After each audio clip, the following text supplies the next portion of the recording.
உங்களுக்கான இரவு வசனம். மார்த்தாள் இயேசுவினிடத்தில் வந்து, ஆண்டவரே, நீர் இங்கே இருந்தீரானால் என் சகோதரன் மரிக்க மாட்டான்.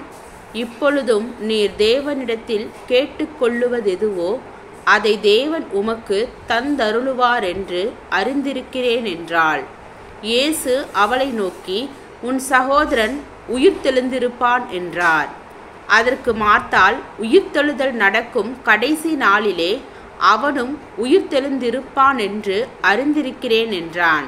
இயேசு அவனை நோக்கி, நானே உயிர்த்தெழுதலும் ஜீவனுமாயிருக்கிறேன். என்னை விசுவாசிக்கிறவன் மரித்தாலும் பிழைப்பான். உயிரோடு இருந்து என்னை விசுவாசிக்கிறவன் எவனும் என்றென்றைக்கும் மறியாமலும் இருப்பான். இதை விசுவாசிக்கிறாயா என்றார். அதற்கு அவள், ஆம் ஆண்டவரே, நீர் உலகத்தில் வருகிறவரான தேவகுமாரனாகிய கிறிஸ்து என்று நான் விசுவாசிக்கிறேன் என்றாள். யோவான் 11வது அதிகாரம் வசனம் 21 முதல் 27 வரை.